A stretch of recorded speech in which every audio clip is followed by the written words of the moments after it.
부르심 7번째 시간입니다. 제목은 미래교회. 오늘은 평소랑 조금 다르게 말씀을 좀 전달하고 싶은데요. 오늘은 말씀에 적혀있는 내용을 해석하는 것보다는 좀 우리가 살고 있는 삶 속에서 말씀이 어떤 의미인지를 좀 찾아보는 그런 시간을 가질 거예요. 그래서 저는 좋아하는데 이런 스타일의 설교를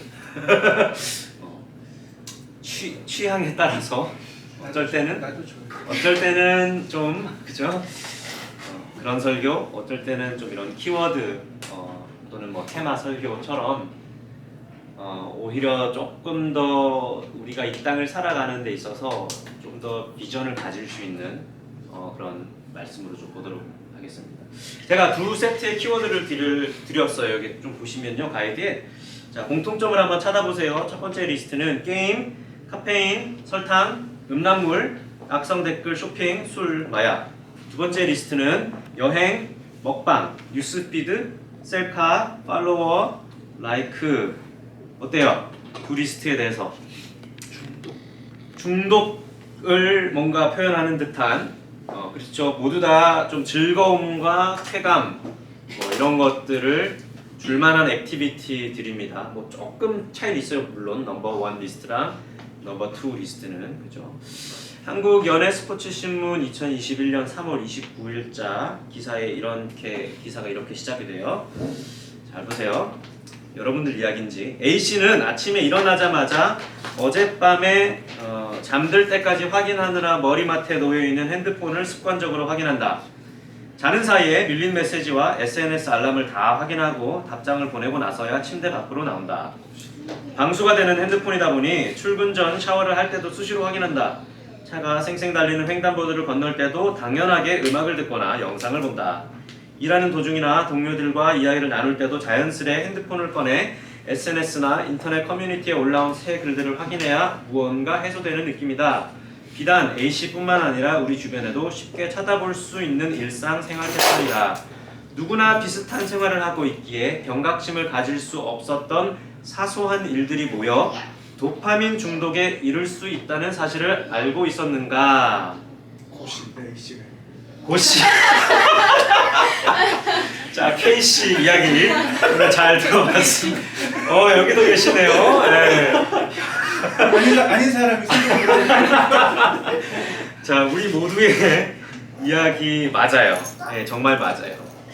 도파민이라는 단어가 나왔는데 도파민은요, 호르몬이고요.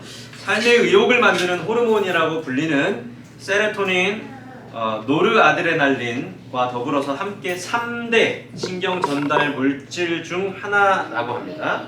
자, 신경세포가 서로에게 이제 메시지를 보내도록 도와주는데 이 도파민이라는 물질은요, 뇌의 중앙에 있는 어떤 신경세포 그룹에 의해서 생성이 되고 뇌의 다른 부분으로 메시지를 보내는 역할을 하는데 주된 역할이 뭐냐?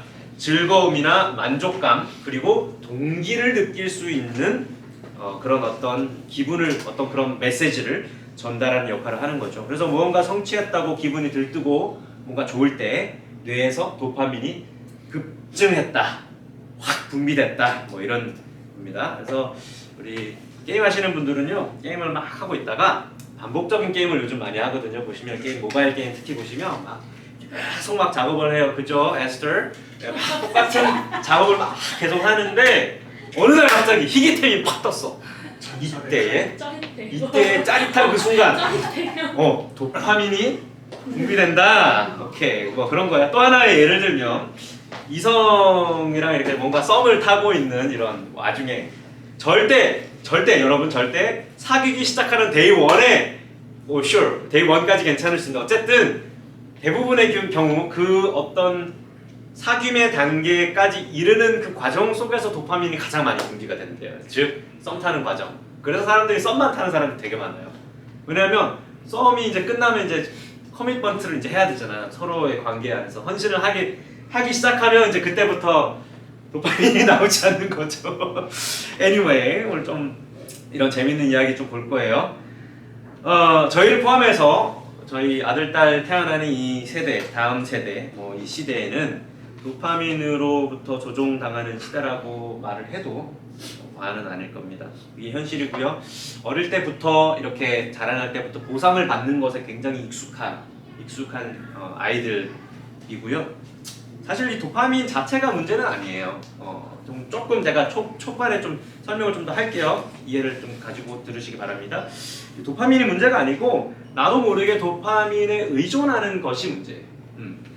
뇌가 한번 이렇게 보상이라는 어떤 인식을 딱 심어주면요, 이게 회로가 뇌에서 이렇게 구성이 되는데, 예를 들어서 술을 마시거나 약물을 섭취했을 때에 이게 습관적으로 계속 하다 보면요, 어떤 현상이 뇌에서 일어나냐면 도파민이 강제로 분비가 됩니다. 그러니까 원래는 자연스럽게 나오는 것이 아닌데 부자연스럽게 부자연적인 어떤 물질들을 뭐 마시든 먹든 뭘 함으로써 인해서 이게 강제로 분비가 되면요, 점차적으로 이 쾌감을 느끼는 중추신경의 기능이 떨어지게 돼요. 한번 회로가 구성이 되고 나서 또 똑같은 어떤 수준의 쾌감을 느끼고 싶으면 더 강한 물질을 흡입하거나 더 많은 양을 흡입하거나. 그래서 우리 K씨께서 일하시는 곳에서도 오버도스가 일어나는 이유는, 그죠? 더 쾌감을 더 느끼고 싶어서 더 많은 양을 계속해서 주입함으로 인해서 빈도수도 늘어나고, 뭐 이런 현상이 사실 중독의 아주 기본적인 원리입니다. 술, 게임, 마약, 뭐 이런 종류의 부자연스러운 도파민 자극제들이죠. 그런데 이제 자연스러운 도파민 자극제가 있어요. 아까 전에 좀 리스트에서 보셨지만 뭐 그냥 삶의 어떤 즐거움을 주고 뭐 여행, 먹방을 본다든지, 그죠? 이런 것들이 있을 수 있긴 합니다. 자, 언뜻 보기에는 우리 일상에 있는 일들이죠. 쇼핑하는 거, 뭐 SNS, 뉴스피드 보는 거. 여러분은 뭐, 저는 그런 적 있거든요. 이렇게 누워 있는데 요새 뭐 재밌는 거 없나 그러면서 저도 모르게 인스타그램 뉴스피드를 계속 새로 고침을 하고 있는 거야. 재밌는 게 했는데 재밌는 게 없어. 그 막 봤던 것만 나오고 좀 뭐 이 목사님 이번에 뭐 했네요. 뭐 그러면서 이제 이 도파민이 사실 그 예쁜 여자를 본다든지 뭐 맛있는 음식을 이렇게 피드에서 본다든지 함으로써도 이제 분비가 되거든요. 근데 이 몇 초 단위로 계속해서 이 새로운 컨텐츠를 찾는 그 이유가 뭡니까? 더 좋은, 더 쾌감 있는, 더 자극적인 거를 뇌가 계속해서 원하는 거예요. 그래서 여러분 요즘 어떤 일들이 일어납니까? 유튜브 컨텐츠를 보면 아주 심각합니다. 요즘에 사실 우리 다음 세대 친구들 최근에 그런 기사 보셨어요? 중국에서 크레인 위에서 올라가서 촬영하는 유튜버 못 들어보셨어요? 많이 늦으시네. 제 뉴스피드에 그런 게 많이 떠서 그 크레인, 아주 높은 크레인 있죠. 아파트 지을 때 쓰는 크레인에서 그 본인 이런 데 위험한 데 올라왔다라는 거를 촬영하는 유튜버가 추락해서 죽었어요. 그 인도네시아에서 코브라를 키우는데 코브라한테 물렸을 때 어떤 일이 일어날지를 유튜버로 방송하는 그 아이가 죽었어요. 왜 이런 일이 일어납니까? 더 강한 자극적인 콘텐츠를 만들고 싶어하는 본인의 욕구도 있고요. 사람들도 계속 원해요. 이게 굉장히 무서운 시대를 우리가 살고 있고, 저희 아들, 딸 같은 경우는 그거를 그냥 자연스럽게 받아들이면서 이제 태어난 거예요. 태어났는데 핸드폰이 손에 있는 거죠, 이 친구들은. 그렇죠? 컨텐츠가 손에 있는 거예요. 자, 그래서 이런 시대에서 뭐 우리가 계속 새로운 걸 찾아요. 새로운 사람, 새로운 음식, 심지어 새로운 교회, 새로운 설교 찾습니다. 그러면 우리 이제 교회에 대해서 점점 더 알아볼 건데, 그럼 교회가 계속해서 새로운 더 자극 있는 교회로 가야 되는 것인가? 짜릿한 메시지를 전달해야 하고, 그죠? 뭔가 제 아는 백인 그 교회 유스 패스터랑 대화하다가 이런 이야기를 한번 하더라고요. 유스 위치잇을 갔는데 교회 성도님께서 아주 부자 성도님 계셔서 도네이션을 한번 몰빵을 해가지고 아이들을 헬리콥터를 타게 했잖아요. 다음 해 헬리콥터 쓰니까 애들이 안 와요. 헬리콥터 더 높은 그거예요, 그거. 그러면 교회가 우리가 어떻게 더 높은 수준의 자극제를 줄 것인가? 사실 그렇지 않아야 하겠죠. 우리가 이걸 지금 이야기하는 제가 포인트가 있겠죠, 사실. 요즘에 좀 트렌드처럼 도파민 디톡스, 도파민 뭐라 합니까? 패스팅, 도파민 단식 이런 것들도 되게 많이 해요. 실리콘밸리에서는. 왜냐하면 이게 뭐 이제 뭐 의학적으로 완전히 정리된 건 아닌데 뭐 그렇게 단식을 함으로써 적어도 이제 내가 가지고 있던 도파민 어떤 의존성이 리셋된다.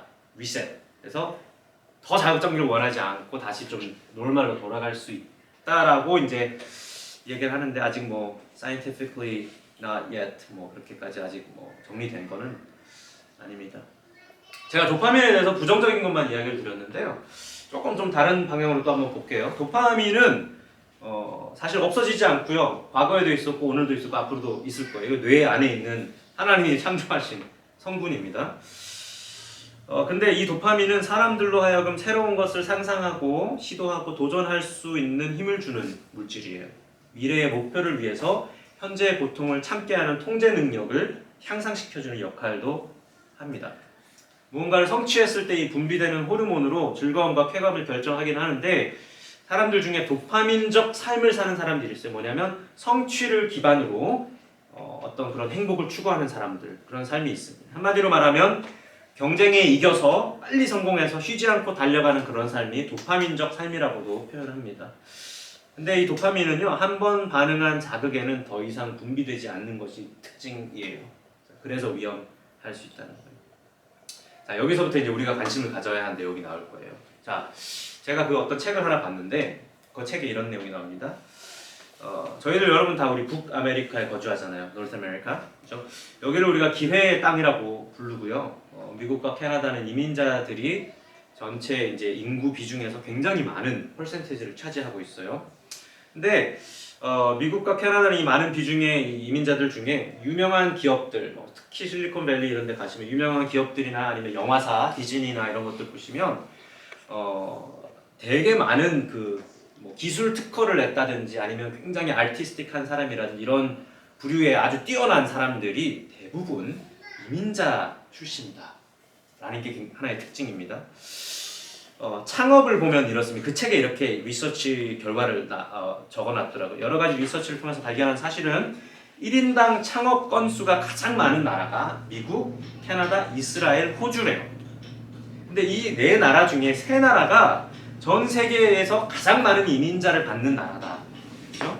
그래서 이 이민자들이 자신의 태어난 터전을 이탈해가지고 새로운 곳에 가서 도전을 하는 도파민형 인간들이 많이 있는 나라가 이민자 나라다. 캐나다, 미국, 저와 여러분들 같은 사람들이라는 굉장히 흥미롭지 않으세요? 그러니까 도파민형 인간일 가능성이 우리는 굉장히 높아요. 그죠? 굉장히 도전적이고 여러분 그래서 좀 이런 이상한 교회 오신 거 아니에요? 굉장히 도전적이고 뭔가 새로운 것을 좀 추구하고요. 생각들이 이제 우리 뇌의 구조가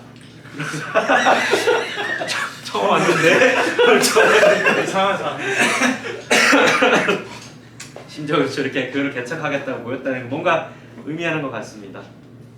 자, 도파민형 인재들이다 라고 그 책은 정의했어요. 인재들 도파민형 인재들 자신의 태어난 거주 지역에서 만족하지 못하고 이탈하는 현상, 이것이 역사에서도 있고요 현재도 우리가 이렇게 살고 있다. 자, 문제는 이것이 우리가 섬기는 이 세상과 특별히 이민자 컨텍스트다.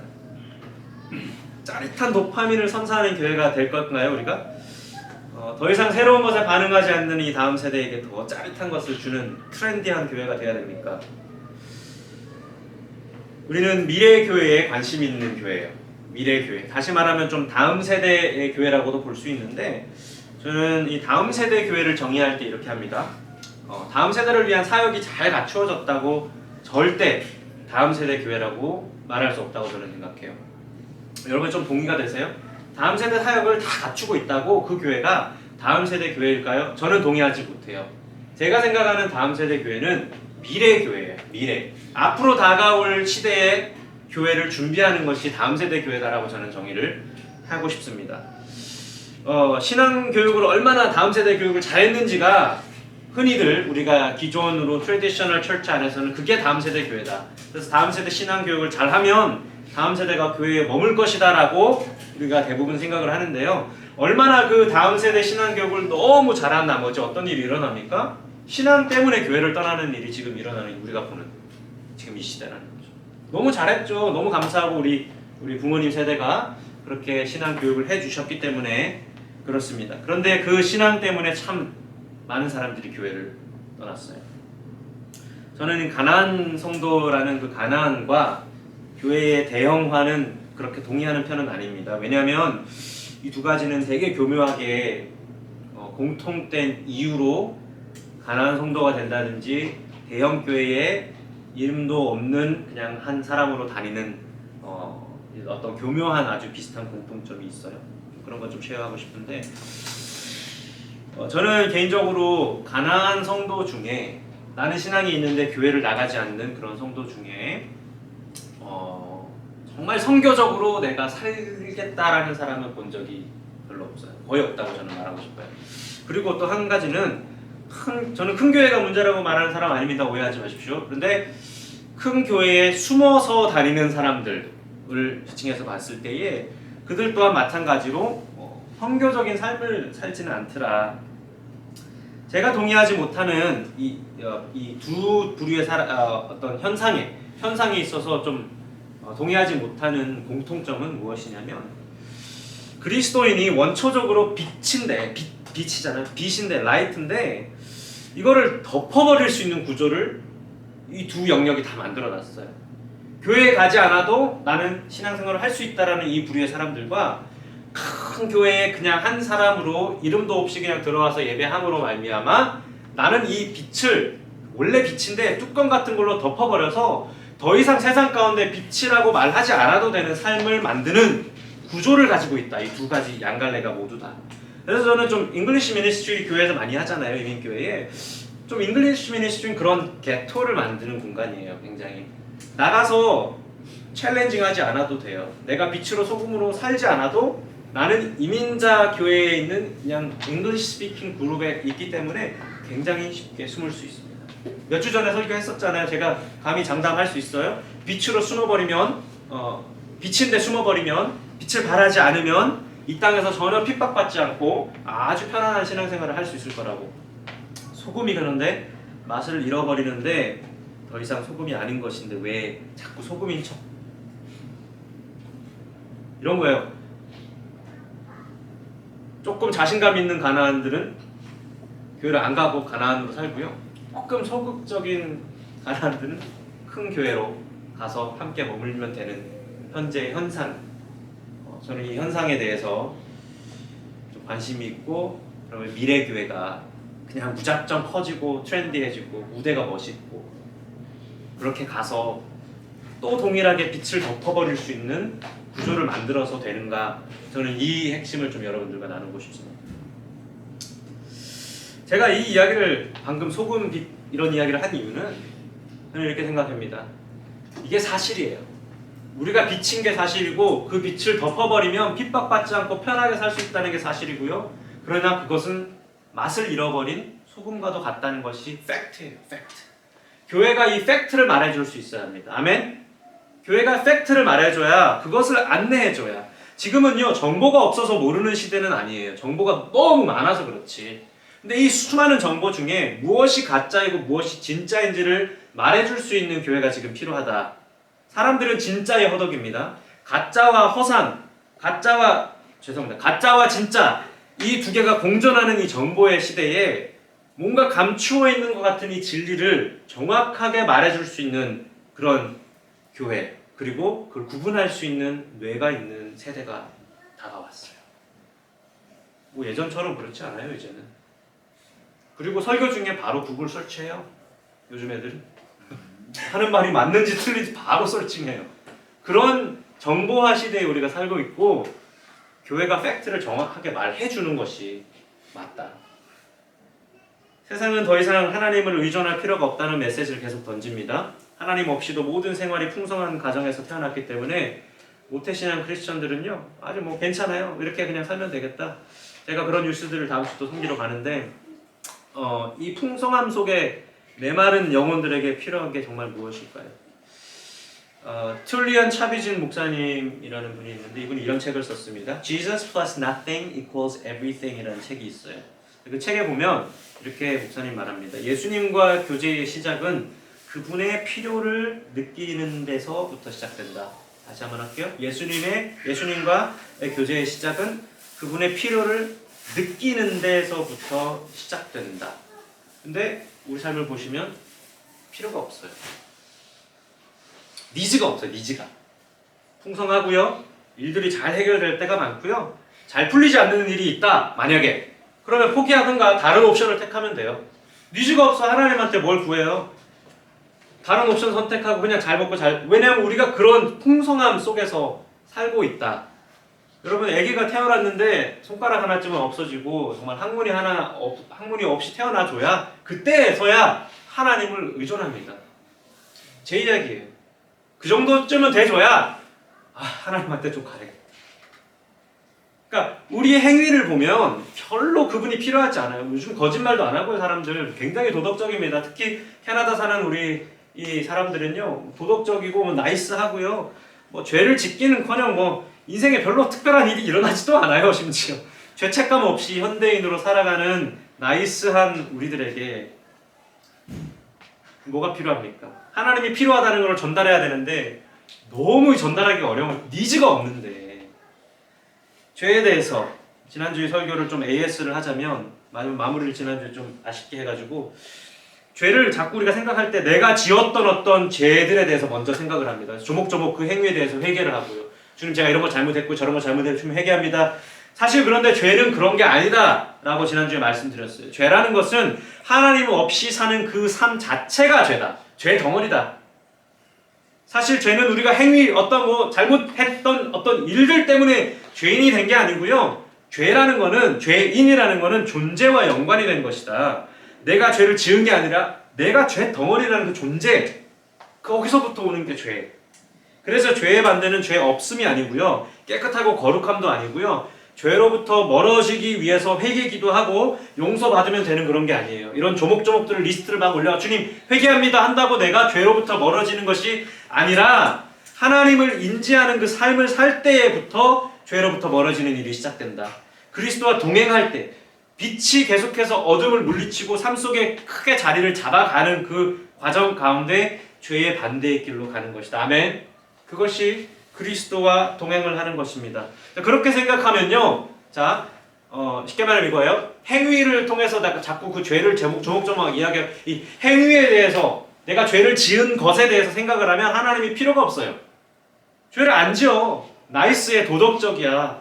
필요가 없어. 하나님에 대해서 내가 별로 의존할 일이 없어. 내 삶에 어떤 특별한 개입하심이 있어서 아주 특별한 일이 일어나지 않는 이상 별로 필요가 없는데 이거를요 존재의 문제로 가져가잖아요. 내 인생의 문제가 아니라 내 인생에 문제가 있어서 예수가 필요한 게 아니라 내 삶이 더러워서 예수가 필요한 게 아니라 내 존재 자체가 죄덩어리인데 유일하게 죄를 이길 수 있는 방법이 예수님밖에 없다면 그러면 예수가 필요한 거예요. 여러분 아멘이십니까? 내가 죄를 지어서 예수가 필요한 게 아니라 죄사함을 받기 위해 자꾸 예수한테 가는 게 아니라 내 존재 자체가 예수가 아니면 죄로 계속 향하고 있는 존재이기 때문에 예수가 필요하다. 이거예요, 이거. 오늘 말씀 골로새서는 그 이야기를 하는 거예요. 1장 15절 17절 그는 보이지 아니하시는 하나님의 형상이요 모든 창조물보다 먼저 나신 자니 만물이 그에게 창조되되 하늘과 땅에서 보이는 것들이나 보이지 않는 것들과 혹은 보좌들이나 주관자들이나 정사들이나 권세들이나 만물이 다 그로 말미암고 그를 위하여 창조되었고 또한 그가 만물보다 먼저 계시고 만물이 그 안에 함께 섰느니라. 할렐루야. 모든 것의 근원이 예수 그리스도. 보이지 않는 하나님의 형상, 창조물보다 먼저 나신 자, 만물이 그로부터 창조됐고 모든 것이 그로 말미암아 그를 위하여 창조됐다. 또한 그가 만물보다 먼저 계시고 만물이 그 안에 함께 섰다. 여러분 이것이 얼마나 놀라운 은혜이고 비밀인지 아십니까? 그분의 필요를 느끼는 거는요 우리의 삶의 모양과 어떤 행위를 보고 하는 게 아니라 와 더럽네 내가 예수님한테 가야겠네가 아니고요 본질, 원초적인 내 존재에 대해서 의미를 막 생각을 하다 보면 모든 것의 근원이 예수 그리스도였구나. 내가 그로부터 왔고 모든 것들이 그로부터 나왔고 그를 위해 창조됐고 그 안에 모든 게 다 있구나. 내가 그래서 그분이 필요하겠구나. 하나님을 보란 말이에요. 하나님을 봐야 된다는 거죠. 그래서 우리가 그분을 더 알아가고 싶어요. 그래서 더 이런 진리가 선포돼야 됩니다. 빛이 이렇게 비추어져야 돼요. 자꾸 어둠을 물리치는 방법에 대해서 생각을 하지 말고 빛을 집어넣는 데 빛이 이것이다. 노력한다고 되는 거 아니고요. 여러분 우리가 뭐 내려놓음 더 내려놓음 그러잖아요. 내 자신을 내려놓는 거 우리가 죽어야 예수가 산다 이 개념 다 아시죠? 죽는 유일한 방법은 예수가 들어오는 거예요. 자꾸 내가 막 죽으려고 막 내가 더 내려놓으려고 하는 게 아니라 예수가 들어오는 것이 유일한 방법입니다. 할렐루야. 본질이 드러나야 이렇게 그분의 다스림 안으로 그렇게 들어가는 것입니다. 저희 딸 다스리가 왜 다스린지 아세요? 이래서 다스리. 아버지 다의 무릎을 한문을 쓰거든요. 아버지 앞에 무릎 꿇는 삶. 우리 딸이 그렇게 되길 원하지만 개인적으로 이제 저희 부모 입장으로서 하나님의 다스림이 이런 것이구나를 알게 됐을 때 무릎을 꿇을 수밖에 없다. 아무리 꿇으려고 저는 수십 년까지는 아니지만 아무튼 20년, 30년 인생 동안 노력했지만 무릎 꿇는 삶, 하나님이 다스리는 삶은 주님이 들어오셔야만 가능하다. 주님이 개입하셔야지 가능하다. 골로새서 오늘 말씀 팩트를 말해줍니다. 바울은 골로새 교회에게 이렇게 편지를 하면서 우주적인 예수 그리스도의 주권을 왜 강조했을까요? 아마도 당시 교인들이 처한 역사적인 상황, 종교적인 상황, 어떤 사회적인 상황에 의해서 이 사람은 당시에 자연 재난이라든지 이런 질병들, 이런 보이지 않는 영역에 권세가 있다. 그래서 이 재난을 피하기 위해서 우리가 제사를 드린다든지 어떤 금욕 생활을 하는 것에 대해서 시대적으로 사회적으로 굉장히 이제 많이들 프랙티스했던 삶이에요. 그래서 이 골로새 교인들도 마찬가지 그 풍조를 따라 영향을 받았고 다시 한번 바울이 그들에게 전합니다. 우리가 살아가는 시대는 예수 그리스도다. 바울이 똑같은 이야기를 골로새 교회에게 한 거예요. 여러분 도파민에 의존해서 쾌감과 즐거움을 즐기는 우리 성취감을 쫓으면서 살아가는 우리 세대 더 좋은 걸 추구하고 더 짜릿한 걸 원하는 교회면 될까요? 역시 도파민은 유효 기간이 짧습니다. 그런데 예수 그리스도는 영원한 도파민. 예수 그리스도는 영원한 행복, 영원한 가치, 영원한 기쁨. 도파민 따위에 비교할 분이 아니죠. 두 번째 미래, 요거는 좀 짧아요. 두 번째 미래, 하나님 나라. 그분의 다스림 가운데 살아가는 것을 하나님 나라라고 표현할 수 있어요. 아멘. 그분이 다스리는 인생이 하나님 나라의 인생입니다. 하나님이 근데 통치하시는 우리 시대가 하나님이 통치하십니까? 아니면 돈이 통치합니까? 돈에 조금 더 가깝죠. 물론 하나님이 왕좌에 오르실 때에 모든 걸 통치하시고 세상의 모든 공중 권세 잡은 자들이 예수의 무릎 앞에 꿇을 거지만 시대를 잘 보시면 하나님이 통치하시는 것 같지는 않아요. 아직까지. 그렇죠? 마지막 때에 그런 일들이 일어날 겁니다. 근데 역사를 조금 봐도 미래가 보이는데 9.11 테러 사건 이후에 이제 우리가 새로운 세상을 살았잖아요. 더 이상 우리의 안전을 위해서 우리의 어떤 right, security를 위해서 우리의 right를 기브업할 수 있는 시대가 도래했어요. 9.11 테러 사건 이후에 비행기를 탈 때 신발을 벗을 수 있는 나의 권리를 버려도 되는 거죠. 근데 지금은 코로나가 이제 hopefully and prayerfully as it finishes 이런 시대가 빨리 왔으면 좋겠는데 포스트 코로나. 여러분 메타버스라고 들어보셨습니까? 들어보신 분 손 한번 들어주세요. 메타버스 전혀 처음 듣는 거예요? 오케이, 그러면 여러분 이 두 번째 포인트 너무 지겨워하시면 잘 들어주세요.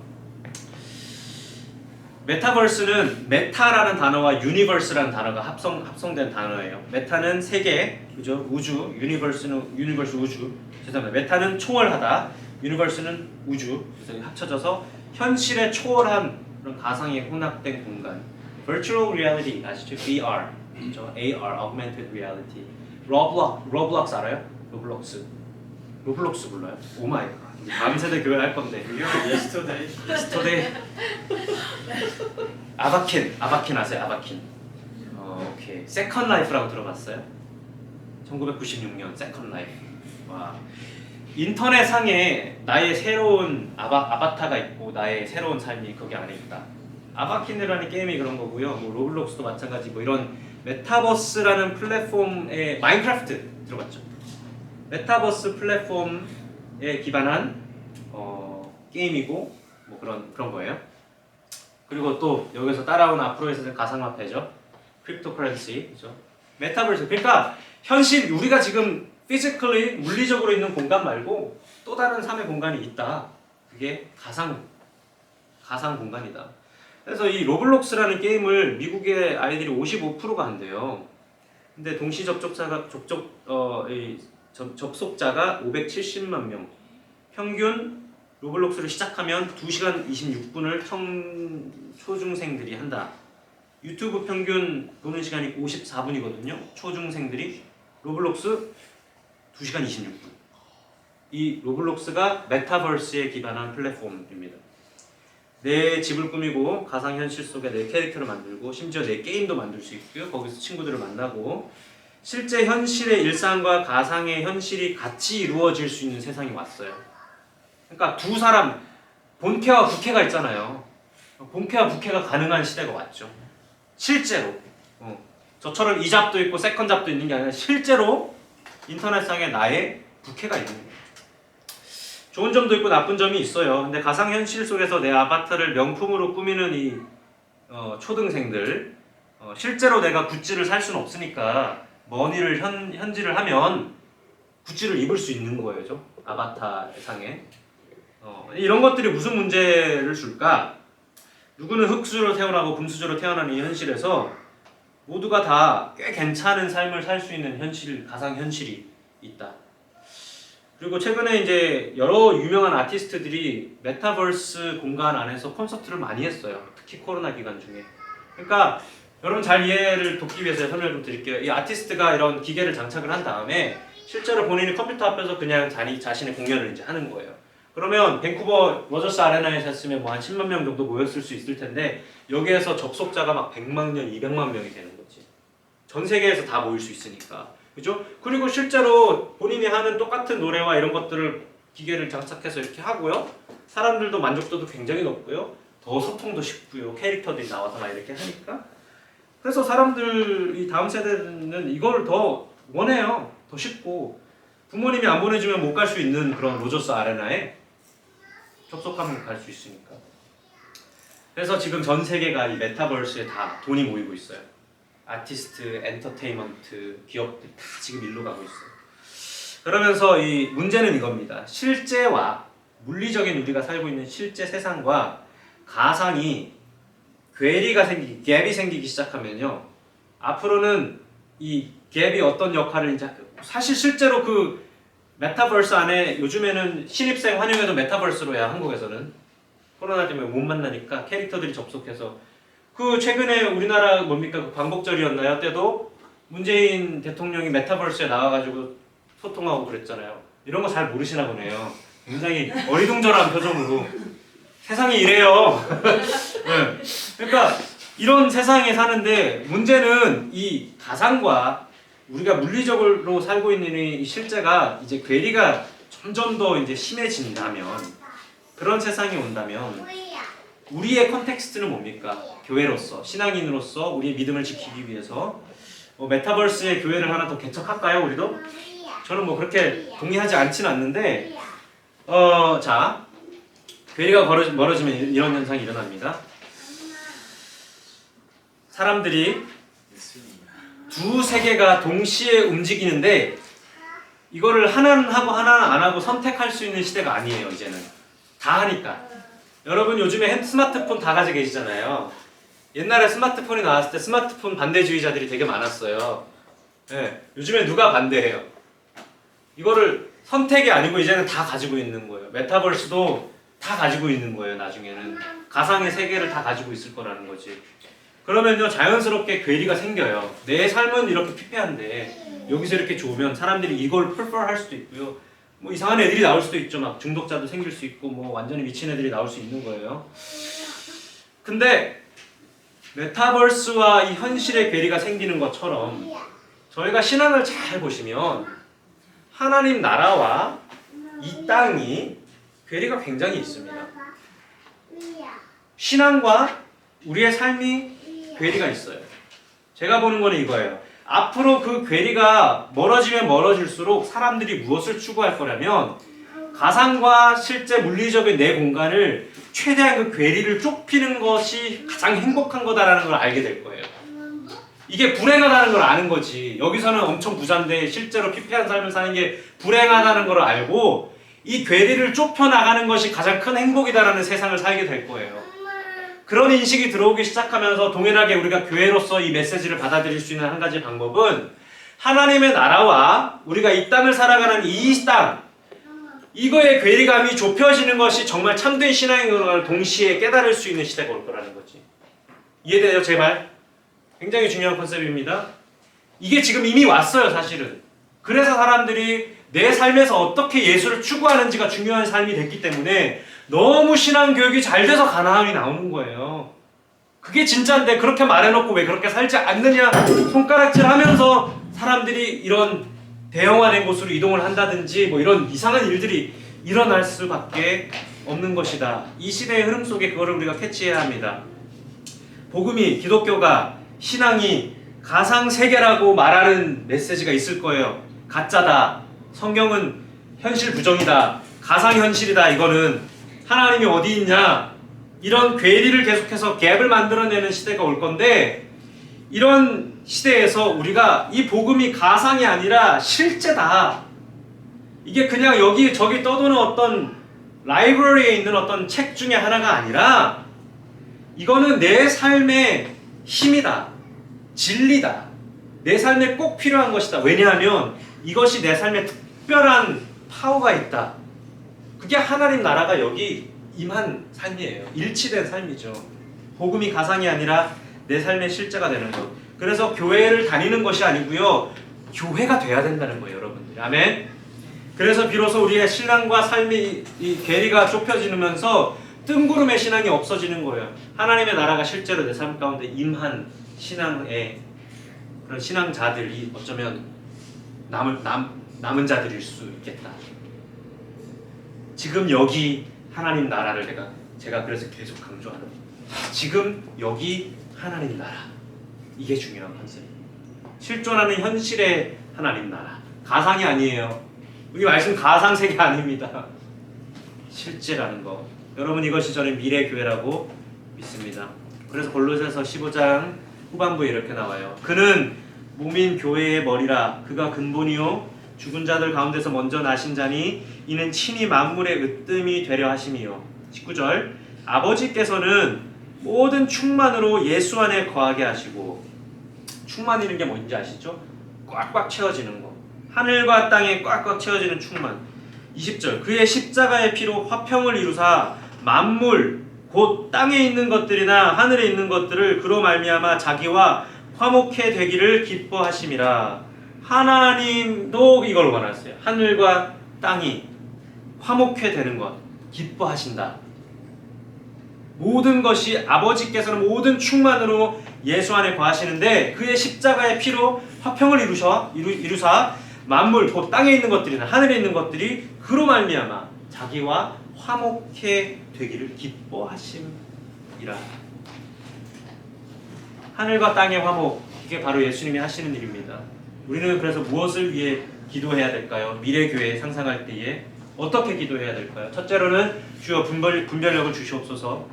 물론 이 세상을 본받지 말되 이 세상을 이해할 수 있는 눈을 주시옵소서. 되게 중요한 기도예요.